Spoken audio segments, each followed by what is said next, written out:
चोल वंश। देखो जैसे मैप बनाया था, इधर तो हो गए चेर, इधर हो गए चोल और इधर हो गए पांडे। चोलों की राजधानी थी उरेयूर या पुहार, उरेयूर, और दूसरी तटीय राजधानी थी कोस्टल पुहार या कावेरीपत्तनम। देखो ये नगर है ना सारे के सारे इसलिए इम्पोर्टेंट है एक तो उरेयूर तो सूती वस्त्र निर्माण का केंद्र था, पुहार या कावेरीपत्तनम और इधर चेरों की जो राजधानी थी वांजी, इन दोनों जगहों से रोमन सिक्के मिले हैं। रोमन सिक्के का मतलब क्या हुआ कि इनका रोमन साम्राज्य के साथ व्यापार चल रहा था, और भारत का व्यापार वाणिज्य की दृष्टि से अगर सबसे समृद्ध कोई टाइम था तो वो ये टाइम था। यहाँ रोमन सुराइयाँ मिली हैं, रोमन सिक्के मिले हैं खूब सारे, इसलिए संगम एक इसलिए प्रसिद्ध है। ठीक है, तो चोल वंश के प्रमुख राजा कौन कौन हो जाएंगे? एक तो हो जाएगा करिकाल, इससे पहले होगा एलारा। एलारा ज़्यादा फेमस नहीं है, करिकाल प्रसिद्ध है। ठीक है, करिकाल ने 2 युद्ध लड़े बड़े बड़े। कौन कौन से? एक तो वेणी का युद्ध लड़ा, वेणी का युद्ध। करिकाल का अगर टाइम जानना चाहो तो 130 ईस्वी है वेणी का युद्ध, और दूसरा लड़ा वाहे पंदरलई का युद्ध। और दोनों युद्धों में इसने क्या किया? इसमें तो 12 राजाओं के संघ को हराया। 12 राजा इकट्ठे होके आए थे, 12 राजाओं के संघ को हराया। अब 12 राजाओं में कौन कौन थे? चेर राजा थे, पांडे थे, प्लस इनके साथ थे। 12 राजाओं के संघ को हराया। वाई पंदरलई के युद्ध में 9 राजाओं के संघ को हराया।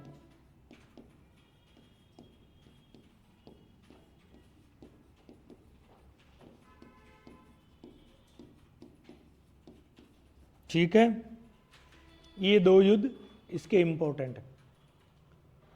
और इस चोल राज्य का राज चिन्ह क्या था? चेरों का क्या था? धनुष था। वैसे इनका राज्य चिन्ह था बाघ। और यही लिख लेना, उरेयूर जा था सूती वस्त्र केंद्र, और कावेरीपत्तनम या पुहार हो गई तटीय राजधानी।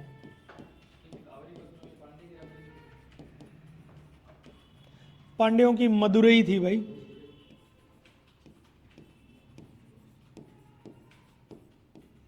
मदुरा या मदुरई, आज भी कांचीपुरम है, आज भी मदुरा है तमिलनाडु में। ठीक है ना।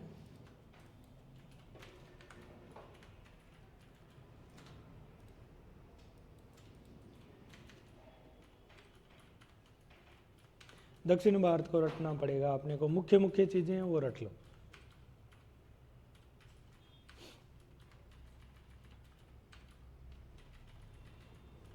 बढ़े आगे।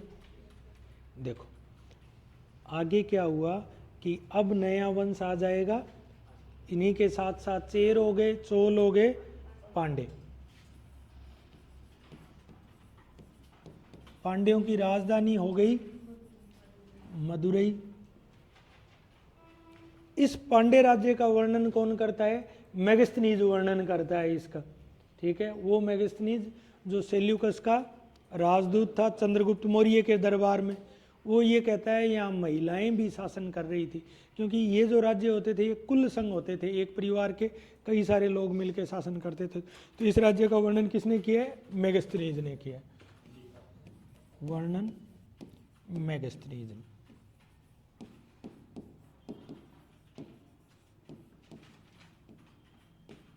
देखो कई सारे इंपॉर्टेंट राजा है, जैसे एक तो नेडियोन हो गया, अपने लिए काम का नहीं। एक पलसालई मुकुडुमी हो गया, वो अपने लिए इंपॉर्टेंट नहीं। अगला अपने लिए इंपॉर्टेंट है, चेरों में तो था, जो चेर पहले पढ़े, चेरों में तो था नेदुन जेरल आदन, और ये है नेदुन जेलियन। तो ये जो राजा था नेदुन जेलियन, नेडुन जेलियन, जेरल नहीं है जेलियन है, नेडुन जेलियन आदन। इसके समय क्या हुआ कि वही जो अपना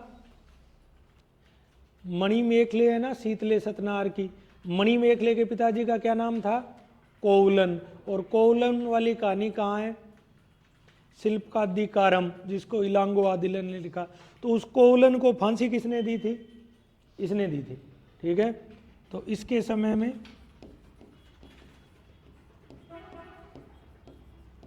निर्दोष कोवलन को फांसी देने की त्रासदी हुई थी, त्रासदी हुई थी। देखो फिर से समझ लो क्या था। एक वहाँ का महाकाव्य शिल्पकादिकारम,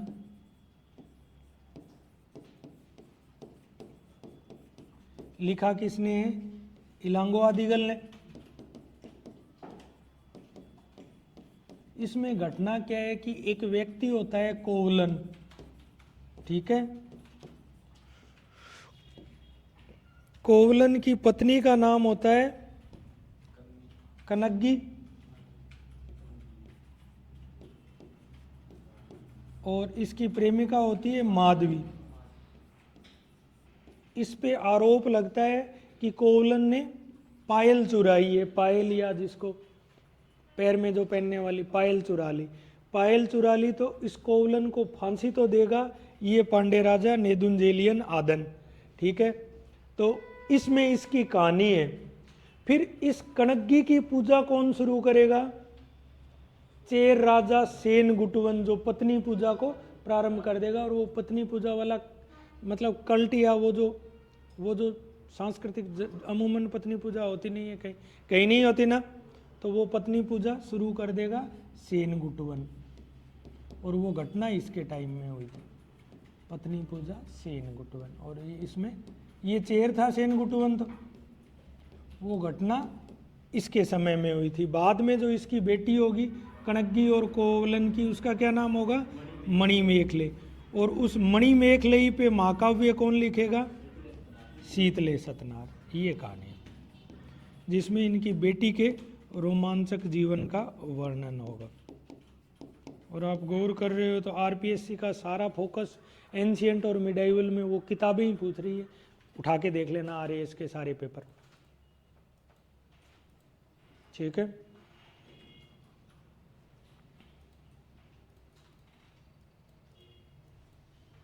आ गया समझ? ठीक, देखो अब ना तो अपन इनकी शासन व्यवस्था पढ़ेंगे, अपने को कोई लेना देना नहीं, ना समाज में कितने वर्ग थे, ना कितना धर्म था, अपने सिलेबस में कहीं नहीं है। अब आते हैं अपन दक्षिण भारत का इतिहास कैसे विकसित हुआ है क्रमबद्ध तरीके से। ठीक है, बड़े अब लिखो, हेडिंग डालना, संगम युग के बाद दक्षिण भारत का इतिहास। देखो मेरी तरफ देखना एक बार। अगर आप लोगों को याद हो तो अलाउद्दीन खिलजी मलिक काफूर को भेजेगा और द्वार समुद्र के पांड्यों को वो हराएंगे क्या? तो ये पांडे यहीं नहीं रुकेंगे, बीच में सुप्त हो जाएंगे, फिर 8वीं शताब्दी में फिर से जागृत हो जाएंगे। चोल आगे रहेंगे क्या? चोल शासक जिस साम्राज्य की स्थापना विजयालय करेगा, बीच में सोए रहेंगे, फिर से जागृत हो जाएंगे। तो 13वीं शताब्दी तक चोल चलेंगे। ठीक है, चेर नहीं आएंगे आगे कहीं। तो अब दक्षिण भारत का अपन क्रमबद्ध इतिहास पढ़ते हैं। ठीक है, दक्षिण भारत का इतिहास,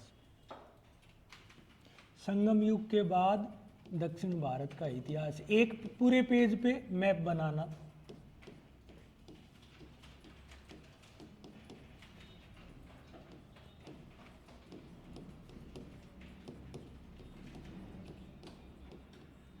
जो इतिहास की समस्या ये रहती है, जब तक अपने को आउटलाइन याद नहीं है इतिहास की, तब तक वो मिक्सअप हो जाता है ना, सारे फिर वो मिल जाते हैं, चेर कौन सा है, चोल कौन सा है, पांडे कौन सा है, देखते जाना। दक्षिण भारत के मोटा मोटी दो विभाजन है। एक तो जिसको डेक्कन या दक्षिणापथ या दक्कन कहते हैं, डेक्कन तो इंग्लिश में हो गया, दक्कन हिंदी में हो गया, दक्षिणापथनाम हो गया प्राचीन भारत के इतिहास में, और निचले वाला प्रायद्वीपीय भारत हो गया। तो दो भाग हो गए, देखते जाना।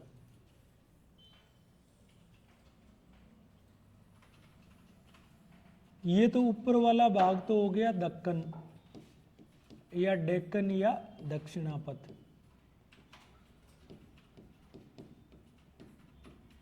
और ये हो गया प्रायद्वीपीय भारत। अच्छा, मुझे एक ये बात बताओ कि उत्तर भारत में जैसे ही 185 ईस्वी में मौर्य साम्राज्य खत्म होता है, 185 ईस्वी पूर्व में, मौर्यों के बाद उत्तर भारत में आते हैं सुंग और कण्व। क्योंकि मौर्यों ने बौद्ध धर्म को आश्रय दिया था, स्पेशली अशोक ने, तो उनके विरोध में कौन आएंगे? ब्राह्मण धर्म पुनः आ जाएगा। पहले सुंग आएंगे, फिर कण्व आएंगे। इसी प्रकार दक्षिण भारत में कौन सा राजवंश आ जाएगा? सातवाहन राजवंश आ जाएगा। मौर्योत्तर काल में सातवाहन आएंगे।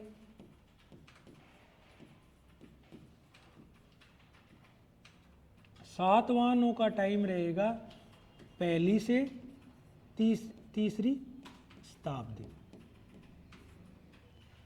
ठीक है, दक्कन में आएंगे सातवाहन। सातवाहन वंश का संस्थापक कौन था? सातकर्णी प्रथम। सातकर्णी प्रथम। ठीक है, तो दक्कन में ये आ गए। ये जैसे ही हटेंगे, इनको रिप्लेस कौन करेगा? सातवाहनों को वाकाटक। इनके बाद यहाँ कौन आ जाएंगे?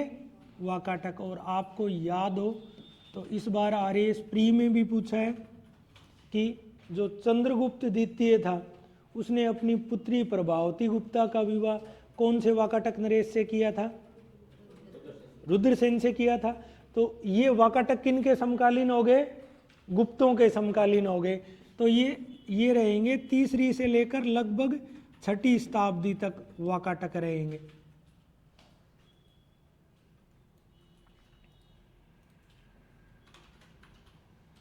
ठीक है, यहीं दक्षिणापथ में वाकाटक वंश का संस्थापक कौन था? विंध्य शक्ति। राजधानी कौन सी थी? नंदीपुर या प्रवरपुरी, नंदीवर्धन या प्रवरपुरी। और जो इनकी राजधानी में कालिदास कहते हैं, इनके दो तीन ही प्रमुख, रुद्रसेन हो गया, प्रवरसेन द्वितीय के दरबार में कालिदास रहता था, ऐसे कहते हैं। ठीक है, तो सातवाहनों के बाद में कौन आएगा? वाकाटक। फिर कर्नाटक में, आज के कर्नाटक में एक जगह वातापी, फिर इनके सामंत होंगे। वो कौन होंगे? वातापी के चालुक्य। सातवाहनों के सामंत थे वाकाटक। सातवाहन जैसे ही कमजोर हो गए, तीसरी से छठी शताब्दी वाकाटक आ गए। और इनके बाद छठी से आठवीं शताब्दी अब कौन रहेंगे? बादामी के चालुक्य। बादामी कर्नाटक में, तो बादामी के चालुक्य। ये कब रहेंगे? लगभग छठी से आठवीं शताब्दी, 6 से 8वीं शताब्दी। अब बताओ, दक्कन के इतिहास में कोई समस्या हुई क्या? बादामी के चालुक्य वंश का संस्थापक कौन था? जयसिंह था। और प्रमुख शासक कौन था? पुलकेशिन सेकंड, जिसका एहोल अभिलेख है। और उस पुलकेशिन सेकंड ने किसको हराया था? छठी शताब्दी में। इसका उत्तर भारत में हर्षवर्धन होगा, हर्षवर्धन को हरा देगा। ठीक है, सीक्वेंस बैठ रहा है ना? देखो, बादामी के चालुक्यों को कौन रिप्लेस करेंगे? राष्ट्रकूट करेंगे। और राष्ट्रकूटों का भी एरिया कहाँ था? कर्नाटक में था। तो बादामी के चालुक्यों को कौन रिप्लेस कर देगा? राष्ट्रकूट।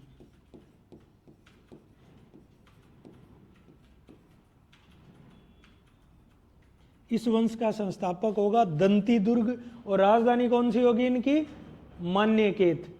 ठीक है, अब देखो, मेरी तरफ देखो, छठी से आठवीं शताब्दी दक्कन में ये राष्ट्रकूट अब रह जाएंगे 8वीं से 10वीं शताब्दी।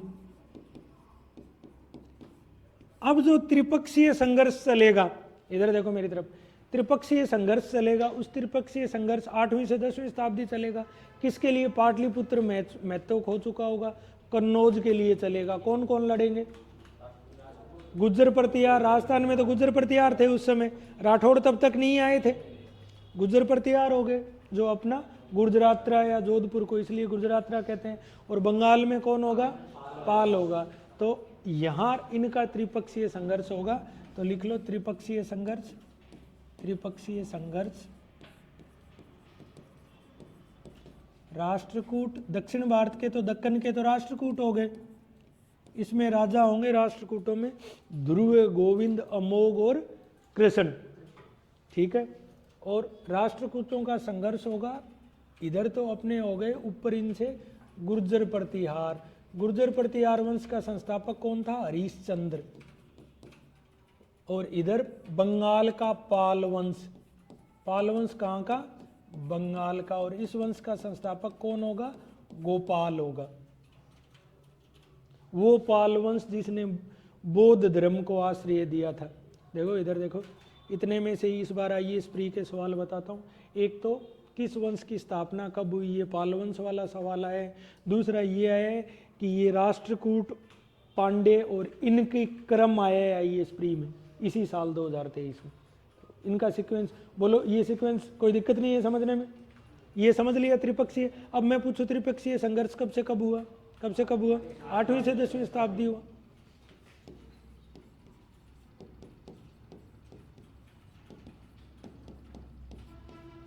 अब इन राष्ट्रकूटों के बाद कौन आएंगे देखना, इन राष्ट्रकूटों के बाद आएंगे चालुक्य। 3 जगह के थे, एक तो बादामी के चालुक्य थे। अब बादामी के चालुक्य पुलकेशिन द्वितीय होगा जो हर्षवर्धन को हराएगा। पुलकेशिन द्वितीय का भाई विष्णुवर्धन होगा, वो तो वेंगी के चालुक्य बनाएगा।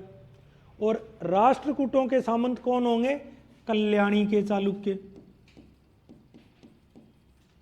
अब मुझे ये बताओ कल्याणी के चालुक्यों का समय कब होगा? 11वीं से लेकर 13वीं शताब्दी।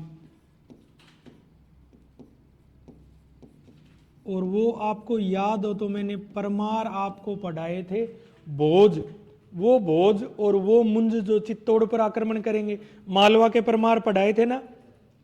और कहाँ राजा भोज कहाँ गंगू तेली वो भी बताया था। तो ये कल्याणी का चालुक्य राजा तेलप होगा जो राजा मुंज और भोज पर लगातार आक्रमण करेगा और 6 बार हारेगा। तो इस कल्याणी के चालुक्यों का संघर्ष किससे चलेगा? मालवा के परमारों से।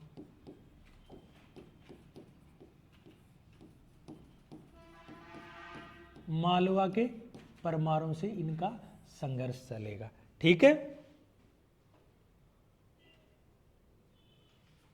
अब देखो उत्तर भारत, इसकी दक्षिणापथ में तो अपन ने सारे पूरे कर लिए। यही कर्नाटक में 2 छोटे छोटे राजवंश और होंगे। कौन कौन? कदम्ब और गंग। उत्तरी कर्नाटक में तो होगा कदम्ब वंश और दक्षिणी कर्नाटक में गंग। कदम्ब और गंग क्यों इंपॉर्टेंट है? उन्होंने जैन धर्म को दक्षिण भारत में आश्रय दिया, क्योंकि जैन धर्म भारत से बहुत जल्दी लुप्त हो गया और किसी ने तो आश्रय दिया नहीं। तो कदम्ब और गंग राजा क्यों इंपॉर्टेंट है? उन्होंने जैन धर्म को आश्रय दिया। तो यही कर्नाटक में हो जाएंगे। उत्तरी कर्नाटक में तो कदम्ब और दक्षिणी कर्नाटक में गंग। और ये कदम्ब और गंग किस लिए इंपॉर्टेंट है? इन्होंने जैनिज्म को पैट्रोनेज दिया, बस सिंपल सी बात खत्म। उन्हें कोई मतलब नहीं कौन पहला राजा था, कौन दूसरा था, कौन 7वां था, क्या लेना देना। अपने लिए इतनी इंपॉर्टेंट बात है। इससे ज्यादा कदम गंग से आरपीएससी ना पूछेगी, ना आज तक पूछा है।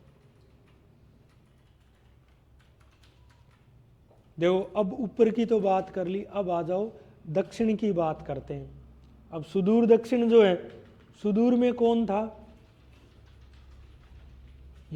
कौन कौन से राजवंश थे? 2 ही राजवंश है, एक पल्लव आएगा, एक चोल आएगा। देखो पल्लवों का जो महाबलीपुरम या मामल्लपुरम है वो RAS 2021 के टाइम वहाँ हो रही थी, G20 का समिट हो रहा था। तो वहाँ महाबलीपुरम में जैसे सप्त पैगोडा या 7 मंदिर, रथ मंदिर बनाए गए हैं पत्थर को। जैसे खड़ी चट्टान है इतनी बड़ी या इससे बड़ी है, उसको काट के यहीं का यहीं रथ बना दे। तो वो सवाल आया था। तो इनकी पल्लवों की, चोलों की और विजयनगर वालों के इनके मंदिर बहुत भव्य और बहुत सुंदर मंदिर है। तो अपने को वो याद करने। तो पहले कौन आएगा दक्षिण भारत में? पल्लव आएंगे। पल्लवों का टाइम क्या होगा? पल्लव वंश का संस्थापक कौन था? सिंह विष्णु। ठीक है, राजधानी पहली महाबलीपुरम या मामल्लपुरम। पल्लवों का टाइम कब से कब होगा? 6वीं से 8वीं शताब्दी। देखो इधर देखो मेरी तरफ, ये जो अपना बादामी का चालुक्य होगा पुलकेशिन द्वितीय, ये 7वीं शताब्दी में हर्षवर्धन को तो ऊपर हरा देगा, लेकिन यहां पहले हराएगा महेंद्र वर्मन को, पल्लव को। दोबारा चाव चाव में कांची पे, इनकी दूसरी राजधानी कांची थी, कांची पे आक्रमण करेगा, तो जो नरसिंह वर्मन होगा वो इसको हरा देगा। अब वो इनका सीक्वेंस तब भी बैठेगा जब ये एक साथ है। बादामी के चालुक्यों का भी टाइम लिख लो, 6वीं से 8वीं। भाई इसीलिए तो संघर्ष होगा ना, रटने की जरूरत है क्या? समकालीन है तो ही तो होगा। तो ये जो नरसिंह वर्मन होगा ये पुलकेशिन द्वितीय को हरा देगा, और वो पुलकेशिन द्वितीय जिसने उत्तर भारत में हर्षवर्धन को हराया था। ठीक है, इनकी राजधानी एक तो हो गई पल्लवों की जैसे महाबलीपुरम, और दूसरी हो गई कांची। अब वो कांची का कैलाशनाथ मंदिर है, वैकेंठपुरीमल मंदिर है, महाबलीपुरम का सौर मंदिर है, और जो महाबलीपुरम के सप्त पैगोडा है वो सारे पल्लवों के। पल्लवों के बाद कौन आना चाहिए दक्षिण भारत में? सोच के बताओ। चोल आएंगे 9वीं से लेके 13वीं शताब्दी तक, आदित्य, परांतक, राजेंद्र, राजराज। तो इनके बाद कौन आ जाएगा? चोल।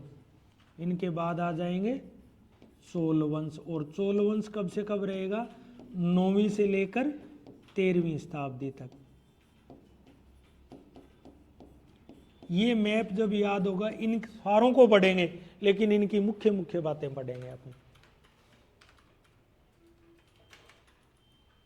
ठीक है, ये बात छोड़ेंगे नहीं। कम पूछे 2 आए तो अपन 2 सवाल अपने ठीक हो, और किसी से अपने को लेना देना नहीं। अब नहीं उलझोगे ना? चलो तो फिर शुरू करते हैं अपन। सातवां तो मैंने पढ़ा दिया था। शुरू किससे करेंगे? वाकाटक से करेंगे, है ना। थोड़ा सा लिखेंगे वाकाटक में, अपने मतलब का जितना है। बढ़े आगे। वाकाटक वंश, वाकाटक वंश। देखो वंश का इनका टाइम क्या था? 3री से 6ठी शताब्दी। कहाँ थे? दक्कन में। दक्कन में आज का महाराष्ट्र और कर्नाटक आ गया, महाराष्ट्र और कर्नाटक आ गया। ठीक है, अब देखो संस्थापक कौन हुआ वाकाटक वंश का? विंध्य शक्ति। और ये ब्राह्मण थे, है ना, विष्णुवर्दी गोत्र के ब्राह्मण थे। क्या पता? क्योंकि जो चंद्रगुप्त द्वितीय की बेटी है प्रभावती गुप्ता, देखो इधर देखो मेरी तरफ, गुप्तों के लिए ये साबित करने में बड़ी समस्या हो रही है कि गुप्तों की जाति क्या थी। ठीक है, तो उसमें एक इम्पोर्टेंट है प्रभावती गुप्ता का पुन्ना ताम्रपत्र। ताम्रपत्र कब लिखते थे? जब किसी को जमीन दान में देनी हो। तो उसमें ये कहती है हम विष्णुवर्दी गोत्र के ब्राह्मण है, तो ये ब्राह्मण राजवंश था, विंध्य शक्ति ब्राह्मण। देखो इनकी 2 राजधानियां थी। एक तो थी राजधानियां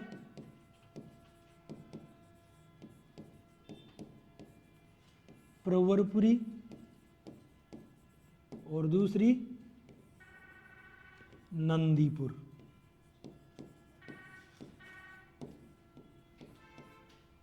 ठीक है, परवरपुरी और नंदीपुर। इसमें इंपॉर्टेंट बात क्या क्या है? इंपॉर्टेंट बात ये है कि एक जो चंद्रगुप्त द्वितीय था, चंद्रगुप्त द्वितीय ने अपनी पुत्री प्रभावती गुप्ता का विवाह वाकाटक नरेश रुद्रसेन से किया था।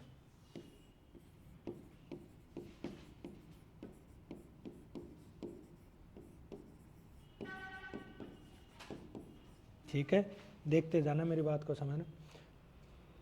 अब जैसे बाद में रुद्रसेन की जब मृत्यु हो जाएगी तो प्रभावती गुप्ता यहाँ का शासन कैसे चलाएगी? अपने पिता चंद्रगुप्त द्वितीय की सहायता से।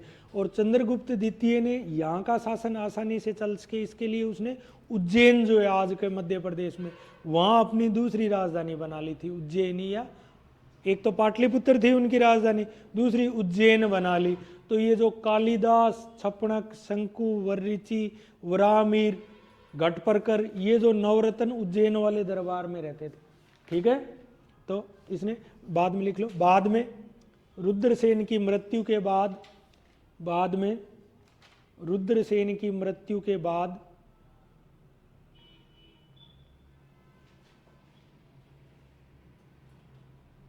प्रभावती गुप्ता ने शासन संचालन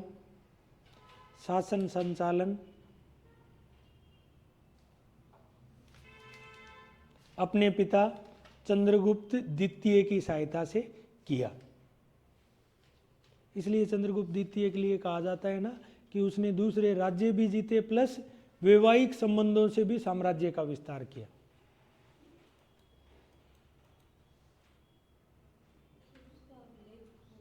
पुन्ना ताम्रपत्र प्रभावती गुप्ता का है, पुन्ना ताम्रपत्र अभिलेख, जिसमें वो खुद को विष्णुवर्दी गोत्र के ब्राह्मण बताती है। पुन्ना ताम्रपत्र अभिलेख,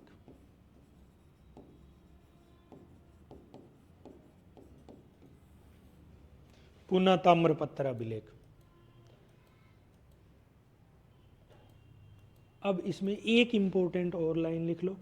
कहते हैं कि जो इसका समकालीन था चंद्रगुप्त द्वितीय का बाद में, वो कौन आ गया? प्रवरसेन।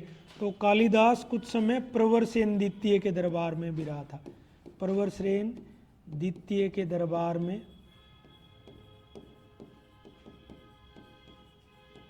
कालिदास रहता था।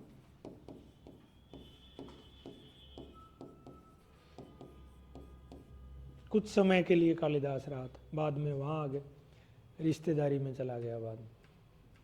ठीक है, और इम्पोर्टेंट क्या है?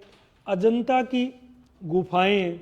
ठीक है, महाराष्ट्र के औरंगाबाद जिले में अजंता की गुफाएं क्यों प्रसिद्ध है?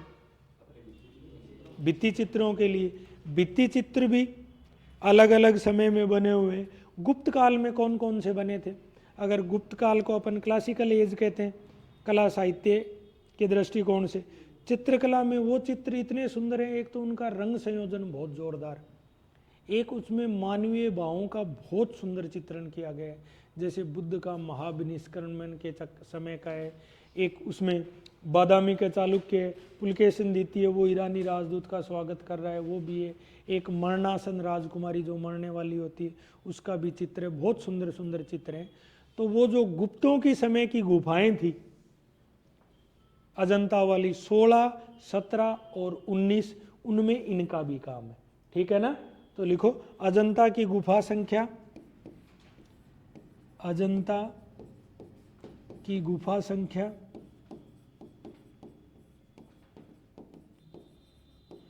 16, 17 और 19, 16, 17 और 19 वाकाटकों की समकालीन है।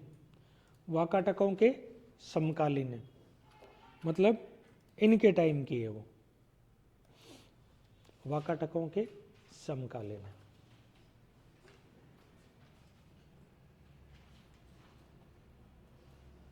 ठीक है, अब आओ फटाफट अपन पूरा करते हैं। इनके बाद अपना था बादामी के चालुक्यों पे आ जाते हैं, 6ठी से 8वीं शताब्दी पर आ जाओ। लिखो फटाफट बादामी के चालुक्य, बादामी के चालुक्य।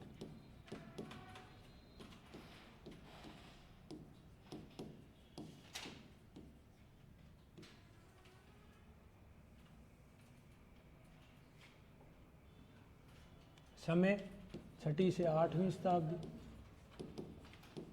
स्थान वातापी या बादामी, वर्तमान कर्नाटक।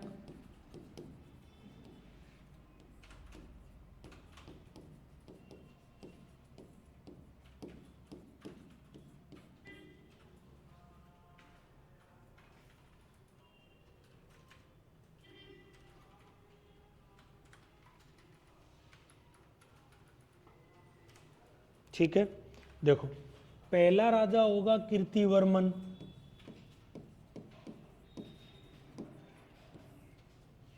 छठी शताब्दी में। कीर्तिवर्मन के बाद में आएगा मंगलेश, ये दोनों छठी शताब्दी में। मंगलेश के बाद आएगा पुलकेशिन द्वितीय। पुलकेशिन द्वितीय के बारे में अपने को जानकारी कहाँ से मिलती है?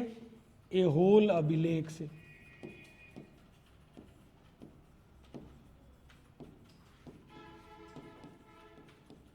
ये ऐहोल कहाँ है? ऐहोल भी कर्नाटक में मंदिरों का नगर है। पुलकेशिन द्वितीय के बारे में जानकारी मिलती है अपने को ऐहोल अभिलेख से, और ऐहोल कहाँ है? कर्नाटक में मंदिरों का नगर है।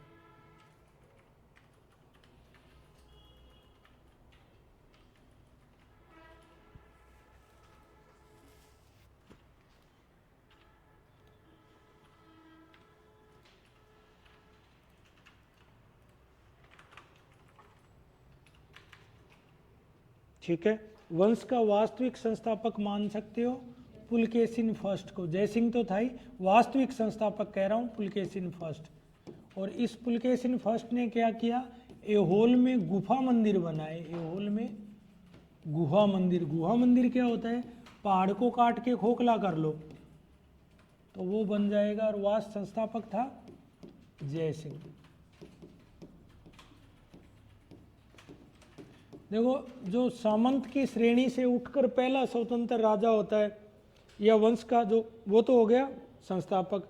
वास्तविक संस्थापक जो साम्राज्य का विस्तार करता है, पहला शक्तिशाली राज्य। जैसे गुप्त वंश की स्थापना तो श्रीगुप्त ने कर दी थी 240 में। श्रीगुप्त और घटोत्कच सिर्फ सामंत थे। वास्तविक शक्तिशाली राजा कौन आएगा? चंद्रगुप्त फर्स्ट, प्रथम शक्तिशाली। तो ऐहोल के गुफा मंदिर बना दिए थे। कीर्तिवर्मन हो गया, मंगलेश हो गया, पुलकेशिन द्वितीय हो गया। अब पुलकेशिन द्वितीय था 7वीं शताब्दी में। ये पुलकेशिन द्वितीय क्या करेगा? ऐहोल अभिलेख से इसकी सारी जानकारी मिलती है। ऐहोल अभिलेख का रचयिता कौन है? रवि कीर्ति।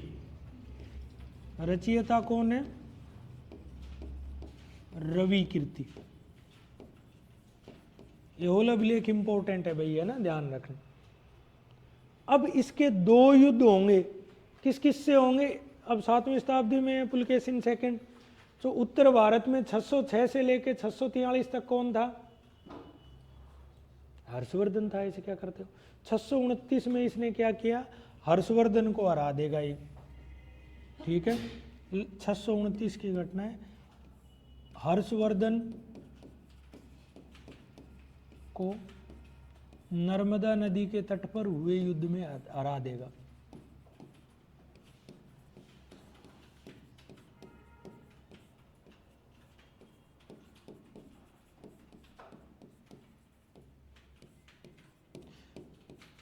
भाई शक्तिशाली राज्य था। हर्षवर्धन दक्षिण भारत में बढ़ने की कोशिश कर रहा था। अब जो हर्ष का दरबारी कवि है बाणभट्ट, मैं बार बार कहता हूं विदेशी शासकों के अभिलेख, बाणभट्ट नाम ही नहीं लेता कि हमारा राजा हार गया। जीतने की बात करता है, बट वो कंप्लीट कहां से होता है? ऐहोल अभिलेख से। दूसरी लड़ाई किसकी होगी? दूसरा ये करेगा, इसके समकालीन कौन होंगे? 6ठी से 8वीं शताब्दी दक्कन में कौन होगा? उत्तर तो हर्ष हो गया, और इधर कौन होगा? पल्लव होंगे। तो पल्लवों में क्या करेगा? पल्लव राजा महेंद्रवर्मन को हरा देगा।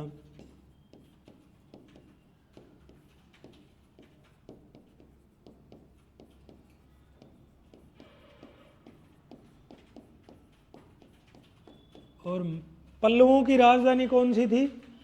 कांची। तो क्या उपाधि धारण करेगा ये? कांची कोंड, कांची का विजेता है ना। तो ये उपाधि कौन सी धारण करेगा? कांची कोंड।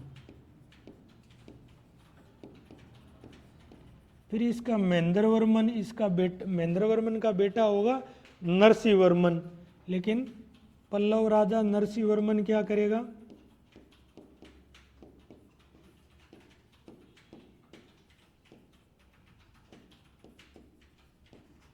पुलकेशिन द्वितीय को हरा देगा।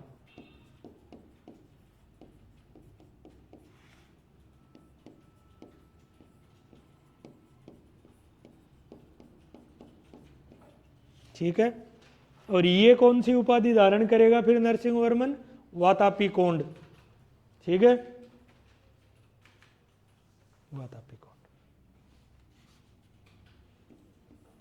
अब बताओ इतना याद हुआ क्या?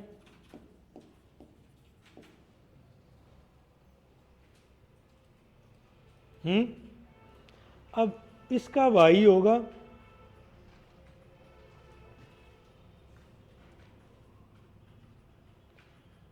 पुलकेशिन का भाई होगा विष्णुवर्धन। और विष्णुवर्धन क्या करेगा? वेंगी के चालुक्य वंश की स्थापना करेगा। बस वेंगी में इतना ही याद रखना है, वेंगी के चालुक्य वंश की स्थापना। ठीक है, अब देखो नया काम क्या होगा। अब ये होगा कि इनके 3 नगर हैं जो इंपॉर्टेंट है। एहोल जिसमें गुफा मंदिर है, दूसरा बादामी और तीसरा पटडकल। याद रखना इनके 3 नगर जो लिखना, बादामी के चालुक्यों के 3 नगर एहोल, बादामी और पटडकल अपने मंदिरों के लिए प्रसिद्ध है। एहोल, बादामी और पटडकल अपने मंदिरों के लिए प्रसिद्ध है।